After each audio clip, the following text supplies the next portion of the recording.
My name is Stef and I live in Newton Corner. Funny you should ask about my scars. I have a few of them. The one I want to talk to you about, I have a bunch of them, starting from the knees and up when you're a kid running around and slipping on stones. But one of the ones I want to talk to you about today is the most poetic scar I have, is this one right here. That was a blister. I was burnt by my own spit. I was spitting mad. The story behind that is I was a little kid, around 11, and I mouthed off to my mother. My mother sent me to my room, and my room had happened, the ironing board was in there with the iron and a bunch of unironed clothes, and she said to me, "While you're in there, iron a shirt," or something. And for some reason, I listened to her, and I, sitting there fuming and muttering to myself, I plugged in the iron and being pissed as hell, and I spat on the iron, and my big ball of spit bubbled, and it rolled right off onto my wrist, and I went, "Yowza," and did that, and I lifted off a whole layer of skin. So that's my most poetic scar.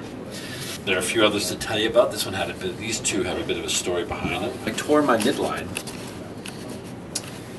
basically a hernia, when it was the early 90s and the war was on in Yugoslavia, and I was traveling into Sarajevo with some colleagues, and we had to hoist these heavy-duty equipment cases in through the window of the train in Belgrade station. We couldn't get them in through the doors, and so we're hoisting them in like that and doing all that. Somehow I managed to rip something as we got there, and eventually, actually, we made it into Sarajevo, and it was just a little inflamed, and wasn't a good time to be getting medical care, so I got it treated when I left.